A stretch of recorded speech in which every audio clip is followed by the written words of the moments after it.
Bismillahirrahmanirrahim. Assalamualaikum warahmatullahi wabarakatuh. Alhamdulillahirabbil alamin. Wassalatu wassalamu ala asyrafil mursalin, imamil muttaqin, nabiyina wa habibina maulana Muhammadin wa ala alihi wa sahbihi wa man tabi'ahum bi ihsanin ila yaumiddin, amma ba'd. Faqala Allah azza wa jalla fi kitabihil karim wa huwa asdaqul qailin, a'udzu billahi minasyaitonir rajim. Inna iddatash syuhuri indallahi 12 syahran fi kitabillah yawma khalaqas samawati wal ard minha arba'atun hurum dzalika ad-dinul qayyim fala tadhlimu fihinna anfusakum wa qatilul musyrikina kaffatan kama yuqatilunakum kaffah wa'lamu annallaha ma'al muttaqin. Hadirin jamaah yang dimuliakan Allah Subhanahu wa taala, alhamdulillah kita bersyukur kehadirat Allah. Kita dikumpulkan oleh Allah untuk mendapatkan nikmat yang sangat banyak. Setelah nikmat iman dan Islam, nikmat kesehatan, maka berikutnya adalah nikmat kesempatan untuk merasakan perjumpaan dengan bulan haram, yaitu bulan Rajab. Kesempatan untuk mengisi dengan amal saleh. Maka mudah-mudahan amal saleh kita diterima oleh Allah Subhanahu wa taala dan memberatkan mizaniyah kita kelak di hadapan Allah Subhanahu wa taala. Jemaah dimuliakan oleh Allah, mari kita lanjutkan interaksi kita terhadap hadis-hadis Rasulullah SAW yang terdapat di dalam kitab Riyadhus Shalihin yang dihimpun oleh Al-Imam Muhyiddin Abu Zakaria Yahya bin Sharaf An-Nawawi Ad-Dimashqi Asy-Syafi'i. Kita masih pada bab yang ke-27, Babu ta'zimi hurumatil muslimin, bab tentang mengagungkan kehormatan kaum muslimin. Kita sampai pada hadis yang ke-237. Wa anhu, dan dari Anas bin Malik radhiyallahu anhu qala, beliau berkata, qala Rasulullah sallallahu alaihi wasallam, Rasulullah bersabda, unsur, tolonglah, akhaka, saudaramu, zaliman, baik dalam keadaan zalim, au madluman, atau dalam keadaan terzalimi. Sebuah panduan yang sangat penting di dalam persahabatan. Bagaimana di antara panduan itu? Kata Nabi, unsur akhaka zaliman au madluman, tolong saudaramu itu baik ketika zalim maupun terzalimi. Ini hadis yang penting untuk kita fahami secara utuh. Ya, jangan sampai hanya mendengar sepotong kemudian salah di dalam memahami hadis. Faqala rajulun, berkatalah seseorang, ya Rasulullah, ansuruhu idza kana madluman. Ya Rasul, tentu kami menolongnya ketika dia terzalimi. Jadi kami sudah paham apa maksud menolong saudara ketika terzalimi. Ketika ada yang mengganggu, ketika ada yang menganiaya, ketika ada yang merampas hartanya, ketika ada yang mengusik kehormatannya, ketika ada yang menjajah negerinya, maka kami faham ya Rasul, kami harus menolongnya. Ara'aita in kana zaliman, maka beritahu kepada kami, ay akhbirni, in kana zaliman, jika saudara kami itu yang berbuat zalim, kaifa ansuruhu, bagaimana kami menolong orang yang berbuat zalim? Qala, Nabi menjawab, tahjuzuhu, kamu mencegahnya, au tamna'uhu, atau melarangnya, minaz zulmi, dari kezaliman, fa inna dzalika nasruhu, itulah cara untuk menolongnya. Jemaah yang dimuliakan oleh Allah, hadis ini panduan yang sangat penting terkait masalah persaudaraan, masalah persahabatan. Kebanyakan orang hari ini atas nama persaudaraan, persahabatan, maka dia melegalkan yang diharamkan oleh Allah, melegalkan kezaliman hanya karena yang melakukan itu kawannya, maka dibela habis-habisan. Hanya karena yang melakukan itu kelompoknya, ormasnya, partainya, maka meskipun salah tetap dibela. Ini fanatisme, ya, ini salah. Maka Rasulullah mengajarkan persahabatan yang benar. Bagaimana persahabatan yang benar itu? Yaitu ketika melihat saudara kita terzalimi, kita tolong dia, kita bantu dia semampu kita. Tapi kalau kita melihat saudara kita yang berbuat zalim, maka kita cegah, kita ingatkan dia, ya. Baik zalimnya itu menyangkut dirinya ataupun menyangkut orang lain, baik kezaliman yang sifatnya hablum minallah maupun kezaliman yang sifatnya hablum minannas. Ketika melihat saudaranya, ya, terjatuh di dalam maksiat, maksiat terkait penglihatan, maksiat terkait pendengaran, maka kita ingatkan, ittaqillah, bertakwalah kepada Allah. Ini maksiat, ini dosa, ini mengundang murka Allah. Ini sahabat yang benar. Ketika saudara kita maksiat yang bisa merugikan dirinya secara kesehatan, misalnya kita lihat kawan kita merokok, bagaimana yang betul, Pak? Dicegah atau malah ikut nimbrung? Ingatkan, ittaqillah, bertakwalah kepada Allah. Merokok dapat merugikan kesehatan Anda, ya, dibungkusnya sudah ada, menyebabkan gangguan jantung, paru-paru, impotensi, gangguan kehamilan, ya. Ini kepanjangan. Iklan yang terakhir pendek, merokok membunuhmu. Ini kawan yang betul. Jadi yang mencegah kawannya dari kezaliman, dari merugikan dirinya, ini kawan yang baik. Begitu kata Imam Ghazali di dalam kitabnya Bidayatul Hidayah. Ya, ada beberapa panduan di dalam suhbah persahabatan, kata beliau. Di antaranya adalah mengingatkan sahabat ketika terjatuh di dalam kesalahan. Inilah panduan persahabatan di dalam Islam, sehingga persahabatan kita, persaudaraan kita itu kekal sampai ke surga. Karena persahabatan itu terbagi dua. Ada yang menjerumuskan orang ke dalam neraka, ada yang mengantarkan sampai ke surga. Apa persahabatan yang mengantarkan kita sampai ke surga?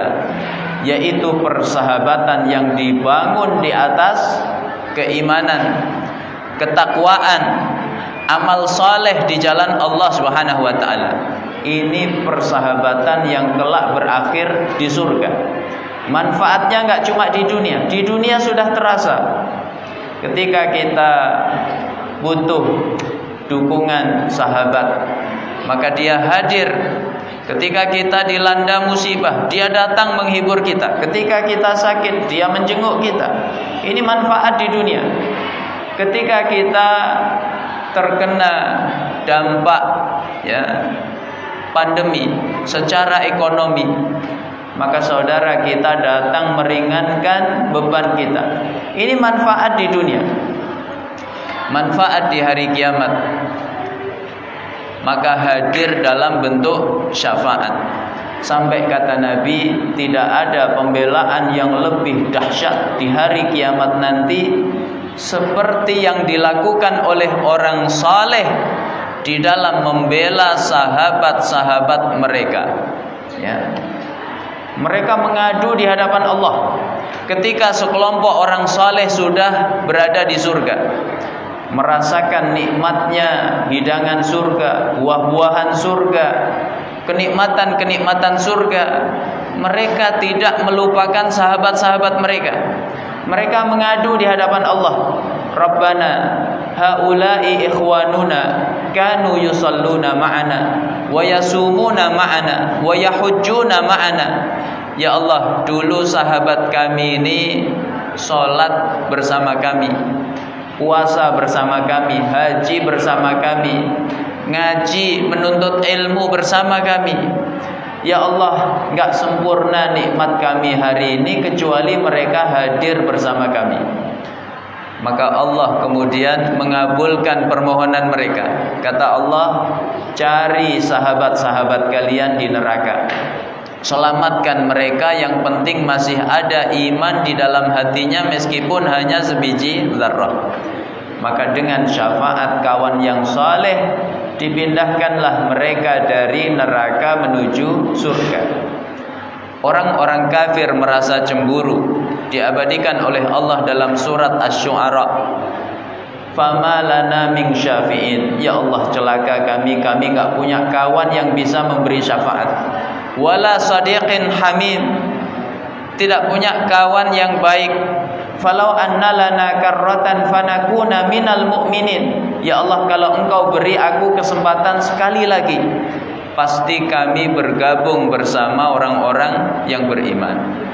Ini persahabatan di dunia tapi berakhir di surga. Tapi yang kedua ini, ada persahabatan di dunia solid, di dunia kuat, di dunia luar biasa, kokoh, saling membela satu sama lain, saling menutupi satu sama lain. Tapi ternyata di hari kiamat mereka menjadi orang yang bermusuhan, saling menuntut di hadapan Allah Subhanahu wa taala. Bagaimana bentuk persahabatan yang seperti itu? Yaitu yang dibangun di atas maksiat kepada Allah Subhanahu wa taala. Di dunia kelihatannya solid, ada mafia gaya baru, komplotan mereka, pura-pura ditabrak, kemudian mengejar sebuah mobil, viral videonya, kemudian memeras, kelihatannya di dunia solid. Demikian pula perampokan, sindikat. Mereka punya gangster, saling menutupi satu sama lain. Bahkan terkadang punya backing. Di dunia kelihatannya kuat, tapi model persahabatan seperti ini nanti di hari kiamat saling menyalahkan di hadapan Allah Subhanahu wa taala, saling menuntut di hadapan Allah Subhanahu wa taala. Apa kata Al-Qur'an mengisahkan persahabatan model yang kedua ini? Kata mereka, Rabbana Ya, inna ata'na sadatana wa kubara'ana fa adalluna sabila. Rabbana atihim dhi'faini minal azabi wal anhum la'nan kabira. Ya Allah, dulu kami di dunia taat kepada Dia. Rupanya Dia menyesatkan kami, ya Allah. Maka ya Allah, timpakan azab kepadanya 2 kali lipat dibanding azab yang Engkau timpakan kepada kami. Wal anhum la'nan kabira. Laknat dia dengan laknat yang besar. Ini bahayanya persahabatan yang tidak dibangun di atas ketaatan kepada Allah Subhanahu wa taala. Jadi hanya menjerumuskan manusia ke dalam neraka. Ya. Makanya Rasulullah memberi panduan, unsur akhaka zaliman aw madluman. Tolong saudaramu itu baik ketika zalim maupun terzalimi. Bagaimana menolong ketika zalim itu? Mencegahnya dari kezaliman. Jadi kalau kita di dunia punya kawan yang mengingatkan kita dari kezaliman, ittaqillah, bertakwalah kepada Allah, jangan kerjakan itu dosa, itu maksiat.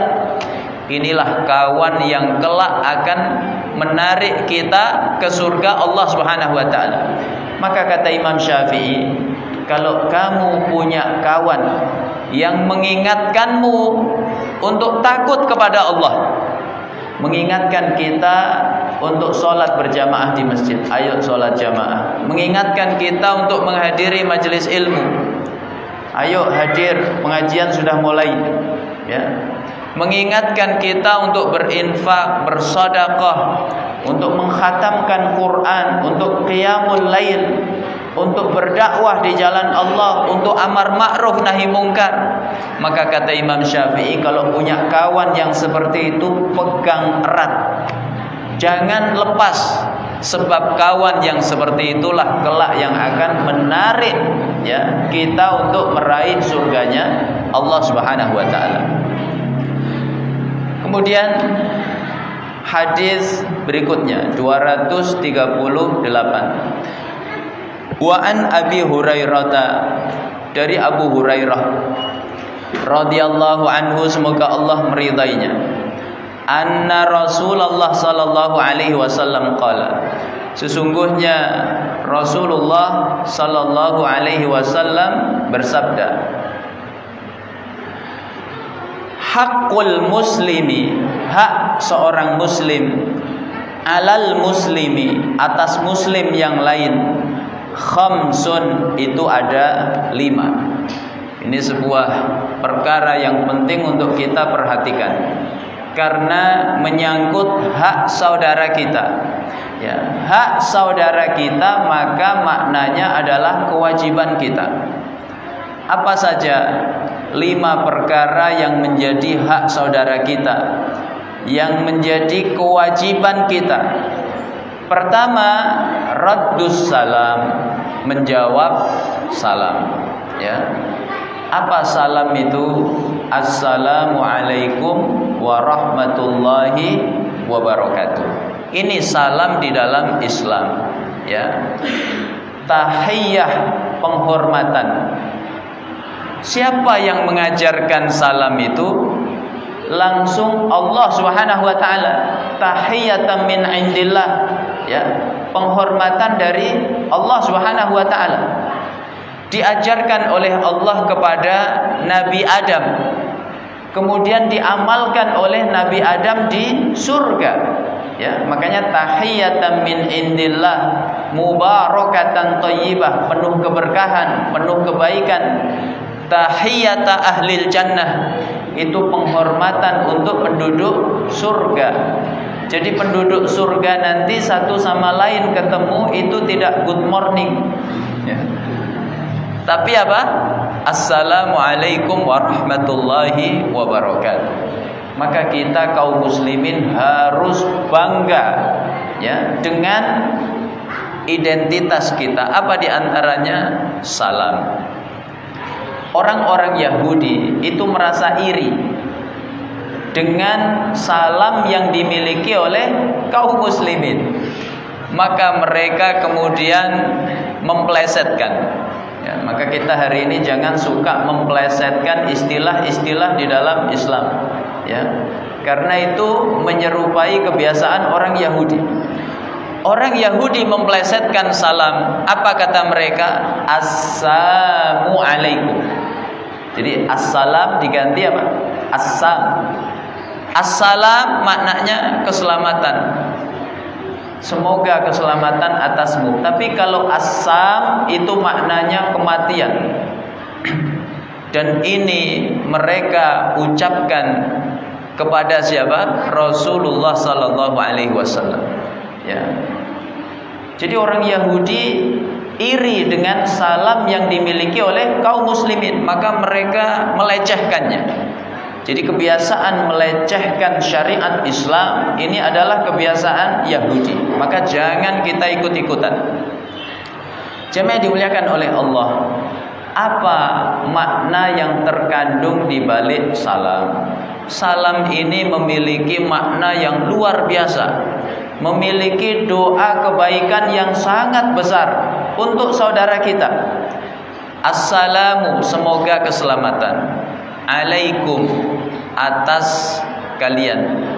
Warahmatullah, dan rahmat kasih sayang Allah Subhanahu wa taala. Wabarakatuh, dan keberkahan-keberkahan Allah. Apa makna keberkahan itu? Bertambah kebaikan. Jadi kalau ada saudara kita mengucapkan salam kepada kita, maka dia mendoakan keselamatan, mendoakan rahmat Allah, mendoakan apa lagi? Ya, keberkahan dari Allah Subhanahu wa taala. Ada seorang dai cerita ketika dia berdakwah ya di Eropa. Orang ateis itu nggak ngerti dengan salam. Mereka heran, kaum muslimin, kenapa kalau saling ketemu itu seperti mengucapkan mantra. Assalamualaikum warahmatullahi wabarakatuh. Jawabnya waalaikumsalam warahmatullahi wabarakatuh. Maka dijelaskan itu bukan mantra, itu doa yang luar biasa. Artinya semoga keselamatan atasmu, rahmat Allah, kasih sayang Allah, wabarakatuh, keberkahan Allah Subhanahu wa taala. Maka dia kemudian heran. Baru kali ini aku mendengar ada kalimat sapaan yang begitu luar biasa, mengandung doa-doa yang penuh kebaikan. Kalau begitu ajari aku masuk Islam. Jadi salam saja itu bisa menjadi pintu hidayah. Ya, ini dahsyatnya salam. Kemudian salam ini doa. Terkadang di dalam kehidupan kita dihadapkan dengan musibah, ya. Apakah musibah yang menyangkut harta, musibah yang menyangkut kesehatan, musibah yang menyangkut keluarga, ya. Maka kalau kita ingin selamat dari musibah itu banyak caranya. Di antaranya adalah melalui doa saudara kita, ya. Maka bisa jadi kita diselamatkan oleh Allah dari musibah-musibah tadi. Disebabkan apa? Doa saudara kita, salam yang diucapkan untuk kita. Assalamualaikum warahmatullahi wabarakatuh. Sebaliknya, terkadang orang yang mengucapkan salam itu diselamatkan oleh Allah disebabkan jawaban dari saudaranya. Waalaikumsalam warahmatullahi wabarakatuh. Kita masih ingat beberapa hari yang lalu terjadi kecelakaan dahsyat. Di mana, Pak? Di Kalimantan, ya, di Balikpapan. Dari sekian orang yang menjadi korban, ada beberapa di antaranya diselamatkan oleh Allah. Padahal secara logika rasanya susah untuk selamat, kendaraannya hancur, tapi penumpangnya selamat, ya. barangkali kenapa dia selamat? Berkah doa dari saudara-saudaranya. Apa di antara doa itu? Salam. Ya, makanya kalau ketemu saling mengucapkan salam. Orang mengucapkan salam yang memulai hukumnya sunnah. Kalau dia sendirian maka sunnahnya sunnah ainiyah. Ya. Kalau dia bersama-sama maka sunnahnya sunnah kifayah. Ya. Sunnahnya sunnah kifayah. Kalau salah satu sudah ada yang mengawali salam, maka yang lain ikut dapat pahala. Ya. Tapi kalau sendiri maka sunnah ain. Kalau dia ucapkan dia dapat pahala. Kalau enggak ya enggak. Ya. Tapi bagi yang menjawab apa hukumnya? Ulama berijma hukumnya adalah wajib. Ya. Kalau dia sendirian maka wajibnya ain. Kalau enggak dia jawab dia dosa. Tapi kalau bersama-sama seperti ini maka wajibnya kifayah. Kalau sudah ada satu yang jawab maka kewajiban yang lain menjadi gugur. Ini ya dahsyatnya salam. Kemudian jamaah yang dimuliakan oleh Allah, ada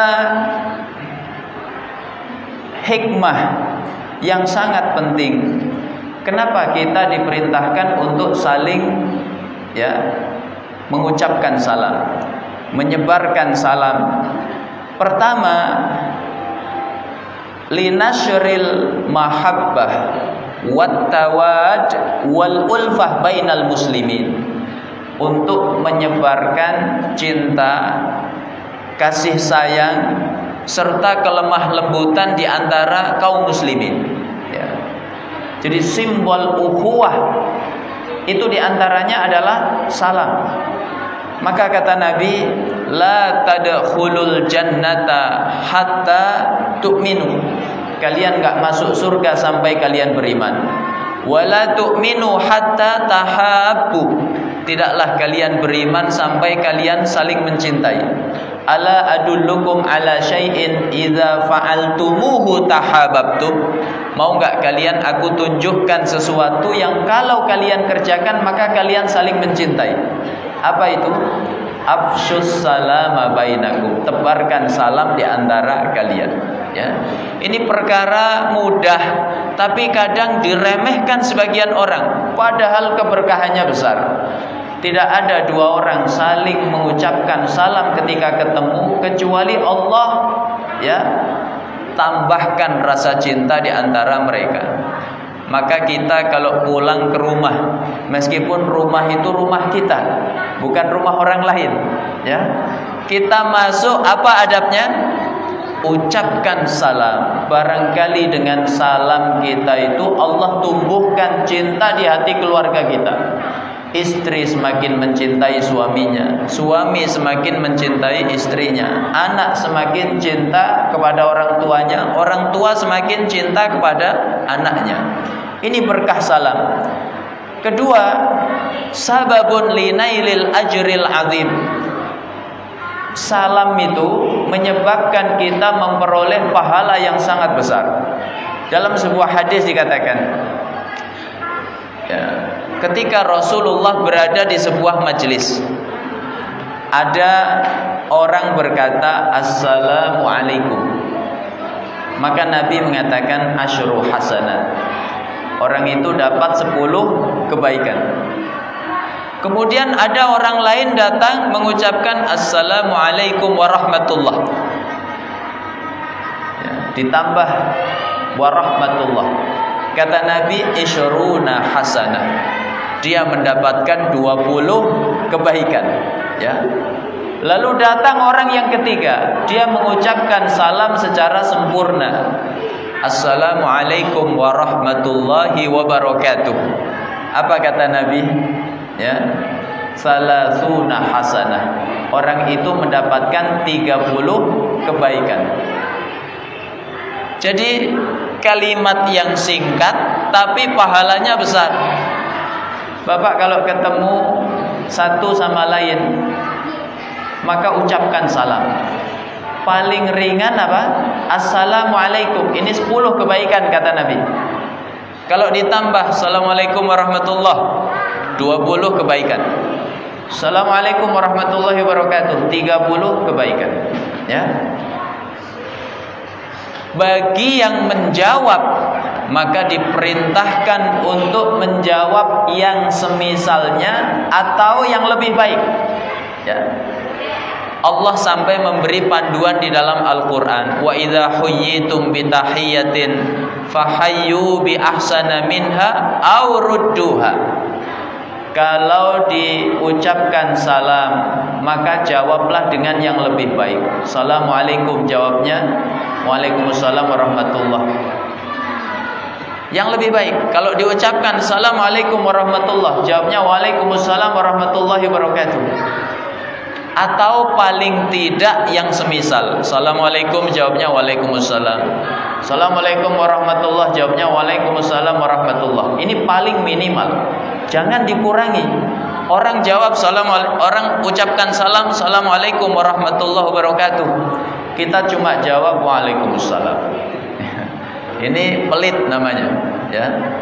Kemudian jamaah yang dimuliakan oleh Allah, yang ketiga, sababun limaghfiratiz dzunub. Salam itu menyebabkan ampunan atas dosa-dosa kita. Kata Nabi, inna min mujibatil maghfirah badlus salam. Sesungguhnya di antara perkara yang mewajibkan ampunan Allah yaitu mengucapkan salam. Wa husnul kalam, dan ya berbicara yang baik. Bahkan mengucapkan salam itu menjadi sebab orang meraih surganya Allah Subhanahu wa taala. Ya. Kata Nabi, ya ayuhan nas, hai manusia, afsyus salam, tebarkan salam, wa at'imut ta'am, ya, hendaklah saling memberi makan. Wa sallu bil laili wan nasu niyam, salatlah di waktu malam di saat kebanyakan orang tidur. Tadkhulul jannata bisalam, maka kamu akan masuk surga ya dengan penuh kedamaian. Kemudian jemaah yang dimuliakan oleh Allah, mengucapkan salam ini ada adab yang harus kita perhatikan. Banyak orang hari ini ketika mengucapkan salam itu tidak sesuai dengan adabnya. Apa adab ketika mengucapkan salam? Bastul wajhi wan syirahus sadr, berwajah cerah, ya, berhati lapang.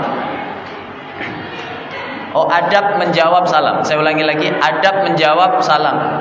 Jadi ketika menjawab salam, maka ada adabnya. Apa itu? Wajahnya cerah, hatinya lapang. Jangan sampai kita menjawab salam dengan wajah yang kusam, wajah yang cemberut, wajah yang penuh amarah, wajah yang penuh ya permusuhan. Ini nggak boleh. Assalamualaikum, waalaikumsalam. Nah, ini nggak boleh, Pak. Ya, jadi harus dengan wajah yang cerah. Kemudian yang kedua, jawab dengan yang lebih baik. Tadi sudah kita jelaskan. Nah, yang ketiga, hendaknya yang mengucapkan itu orang yang lebih kecil kepada orang yang lebih besar, orang yang berjalan kepada orang yang duduk, orang yang sedikit kepada orang yang banyak. Ini adab, jangan dibalik. Ya. Begitu kata Rasulullah sallallahu alaihi wasallam, yusallim as-saghir 'alal kabir. Hendaknya mengucapkan salam orang yang lebih kecil, lebih muda kepada orang yang lebih tua. Wal maru 'alal qa'id, orang yang berjalan kepada orang yang duduk. Wal qalil 'alal katsir, orang yang jumlahnya sedikit kepada yang jumlahnya lebih banyak, ya. Kemudian ayyakunas salam bi sautin masmu'in wa wadhihin. Kemudian ucapan salam itu dengan kalimat yang jelas. Orang hari ini mengucapkan salam atau menjawabnya itu dengan kalimat yang kurang jelas. Ya. Terkadang disingkat. Ya. Mikum. Ya, jawabnya apa? Kum salam. Ini kurang pas. Yang betul apa? Assalamualaikum. Jawabnya waalaikumsalam. Ya, jangan disingkat-singkat karena ini mengandung makna yang luar biasa. Lalu masih terkait salam. Ada tempat-tempat yang justru kita makruh kalau mengucapkan salam. Ya. Apa itu? Pertama, kepada orang yang azan atau iqamat. Orang lagi azan, Allahu Akbar, Allahu Akbar, Assalamualaikum. Lalu dia jawab Waalaikumsalam. Ini makruh mengucapkan salam kepada orang yang azan atau orang yang iqamat. Ya, qad qamatis shalah, qad qamatis shalah. Lalu Bapak samperin, Assalamualaikum. Ini makruh. Kemudian alal munsyagil bil qiraah wa dzikri wa talbiyah. Orang sedang sibuk membaca Quran, sedang sibuk berzikir, subhanallah subhanallah, sedang sibuk bertalbiyah, labbaik Allahumma labbaik. Lalu Bapak datang, Bapak ucapkan salam. Ini makruh karena dia sedang sibuk dengan ibadah kepada Allah Subhanahu wa taala. Yang ketiga, alal munsyagili bil akli. Orang sedang sibuk makan. Lagi makan, ya, tiba-tiba Bapak datang, Assalamualaikum. Maka keselak dia. Kalau kawan sedang makan, tidak perlu kita ucapkan salam. Kemudian ala may yaqdi hajatahu au fi makani qada'il hajah. Kawan kita sedang buang hajat. Ya, sedang di toilet. Bapak ketuk-ketuk, Assalamualaikum. Ini enggak boleh. Ya. Kemudian terakhir, assalamu fi hali khutbatil Jum'ah. Ketika sedang khutbah Jumat. Ya, ada khatib lagi khutbah, Bapak samperi. Ya, sudah masbuk, nyamperi khatib pula. Assalamualaikum Pak Khatib. Ini makruh. Ya. Jadi jamaah yang dimuliakan oleh Allah, ini panduan tentang salam. Jadi sekali lagi salam ini, menjawab salam ini adalah hak, ya, kewajiban kita, haknya saudara kita. Jangan sampai seperti sebagian orang hanya karena beda golongan, partai, beda ormas, ya, beda kelompok pengajian, kemudian salam nggak dijawab. Assalamualaikum. Ini nggak boleh, ya. Karena itu hak saudara kita, kewajiban kita. Wa iyadatul marid, menjenguk orang yang sakit, ya. Di antara hak saudara kita berarti kewajiban kita. Ketika sakit kita jenguk, ya. Menjenguk orang yang sakit itu pahalanya besar. Kata Nabi, innal muslim idza ada akhahul muslim lam yazal fi khurfatil jannah hatta yarji. Sesungguhnya seorang muslim ketika menjenguk saudaranya yang sakit itu seperti sedang panen di surga, ya. Apa maksudnya? Dia pulang dari saudaranya itu membawa pahala yang sangat banyak dari Allah Subhanahu wa taala. Dalam hadis yang lain, man ada maridhan aw zara akhan lahu fillah nadahu munadin antibata wa taba mamsyaka wa tabawwa'ta minal jannati manzilan. Ya. Kalau orang menjenguk saudaranya yang sakit karena Allah, ya, bukan ada udang di balik batu, tapi murni karena Allah. Ya. Apa yang dia peroleh? Malaikat berseru kepadanya, sungguh kamu mendapatkan kebaikan. Ya, sungguh perjalananmu ini penuh kebaikan dan kamu telah menyiapkan tempatmu di surga. Jadi menjenguk orang sakit itu menyiapkan tempat kita di surga Allah. Dalam hadis yang lain, man ada maridan lam yazal yakhudu fir rahmah hatta yajlis. Siapa yang menjenguk orang yang sakit, maka dia berada di dalam rahmat Allah sampai dia duduk. Fa idza jalasa in ghamasa fiha. Kalau dia duduk, maka dia seperti berenang di dalam rahmat Allah Subhanahu wa taala. Makanya kalau jenguk orang sakit jangan buru-buru, baru lihat langsung pulang. Tapi duduk sejenak, doakan kebaikan, hibur hatinya, Wahai saudaraku, bersabarlah, ini ujian dari Allah. Ujian itu pasti ada hikmahnya. Barangkali dengan ini Allah menghapuskan dosa-dosa kita, Orang kalau sakit diambil darinya 4 perkara. Diambil kecerahan wajahnya, diambil kekuatan fisiknya, diambil nafsu makannya, diambil dosanya. Kalau dia sabar, kemudian Allah beri kesembuhan, 4 ini yang 3 dikembalikan. Kecerahan wajahnya dikembalikan, makanya wajahnya kembali cerah, tidak pucat. Nafsu makannya dikembalikan, Kemudian kekuatan fisiknya dikembalikan. Dia kembali kuat, bisa main bola, bisa olahraga dan lain sebagainya. Tapi yang keempat, dosanya tidak dikembalikan oleh Allah Subhanahu wa taala. Jadi dihibur hatinya. Jangan malah ditakut-takuti, Pak. Ini akhir-akhir ini orang cenderung menakut-nakuti, Orang sudah sakit, dijenguk nggak boleh, dikarantina, disetel TV tiap hari beritanya kematian, mati, akhirnya meninggal dunia. Jadi jangan nakut-nakuti. Kalaupun memang ada penyakit seperti itu mematikan, nggak usah diceritakan, tapi diberi optimisme, Pokoknya husnudzan sama Allah. Tidak ada yang mustahil bagi Allah. Kalau Allah berkehendak, Allah mudah sekali untuk menyembuhkan. Seperti dulu Allah menyembuhkan Nabi Ayyub alaihissalam. Begitu. Jangan malah ditakut-takuti. Kamu sakit apa ini? Corona. Sampai mana gejalanya sudah? Ini kata dokter sudah parah. Oh, hati-hati, tetangga saya kemarin kayak gitu, besoknya meninggal dunia. Jangan ditakut-takuti, tapi diberi optimisme. Kemudian jamaah yang dimuliakan oleh Allah, dalam hadis yang lain disebutkan, ma min muslimin ya'udu musliman wutwatan illa shalla alaihi sab'una alfi malakin hatta yumsi.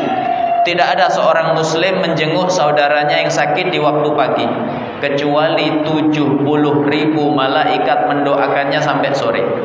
Maka berdasarkan hadis ini, ulama senang kalau menjenguk saudaranya yang sakit itu ketika masih pagi, agar mendapatkan doanya malaikat sampai sore.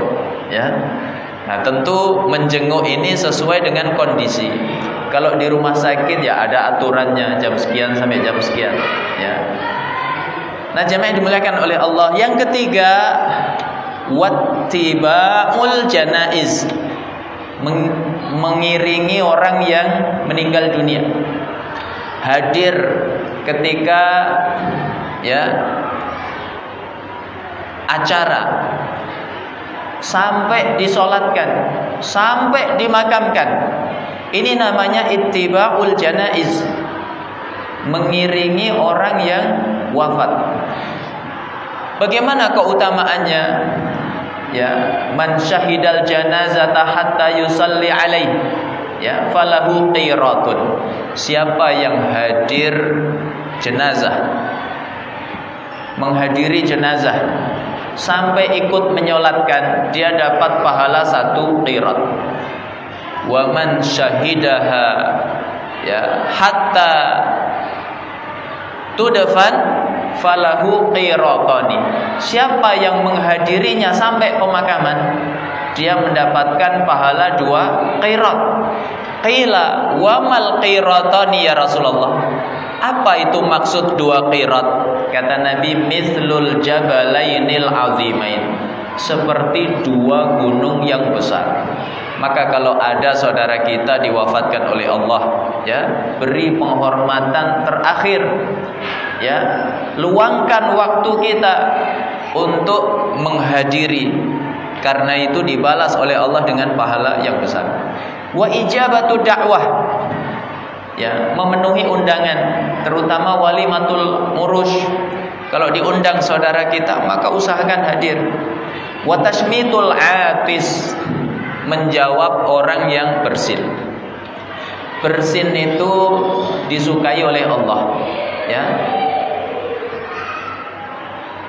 Sebaliknya menguap, nah itu enggak disukai oleh Allah. Bersin itu dari Allah, menguap itu dari setan.